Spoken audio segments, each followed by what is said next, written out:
boshqa bozlari inkubatorda nastroyka qilish. Albatta, nastroyka qilishda ko'rsataman. Inkubator yoqamiz. Bu hozir nastroyka qilingan holati. Men nastroyka qilishni ko'rsataman. Bu avtomat inkubator.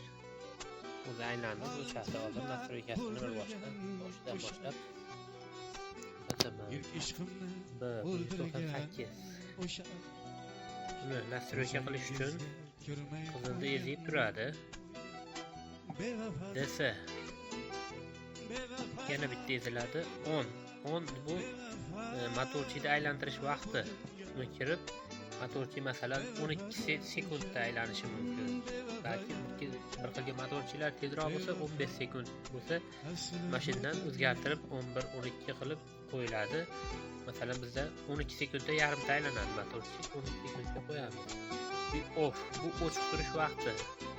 O'chib turish vaqtiga hozir bunda 240 qo'yilgan. 240 minutda bir marta aylantiradi motorchi. Yana bitta ezamiz, bu turaveradi. Bo'ldi.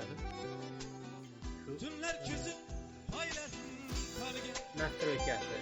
Qumlarni aylantirish nastroykasi. Endi bu termoregulator. Buni yoqamiz. Bu nastroyka qilingan. O'zi yondi bu. Lampochkalari qo'yilgan. Nastroyka qilingan. Hozir nastroykasini boshqatdan ko'rsatib o'tamiz. 3708 ga qo'yilgan. Buni setni nastroyka qilish uchun setni ezib turamiz. P0 isitish uchun H ga qo'yiladi inkubator uchun. Tez qaytadi.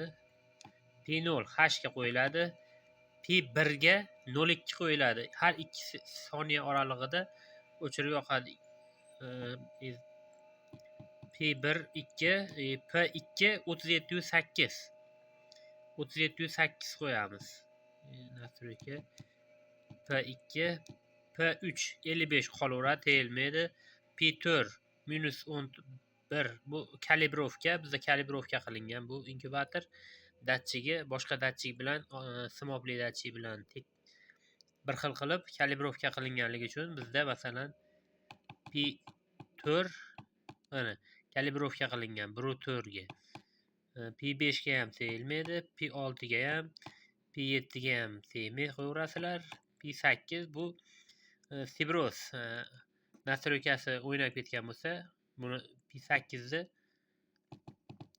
P8 bu on qilinsa 00 ga qaytadi, o'zini holatiga qaytadi, standart nastroykasiga. Inkubator uchun asosiysi bu pH ga olinadi, bu P1 2 ga qo'yiladi, P2 3708.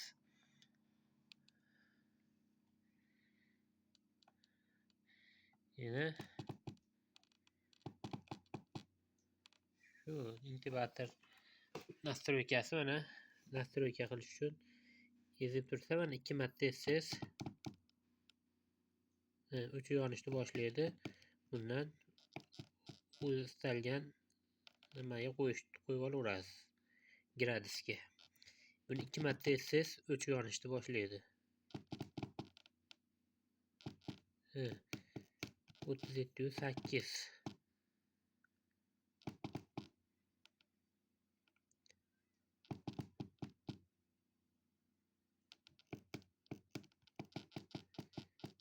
Mesela 38.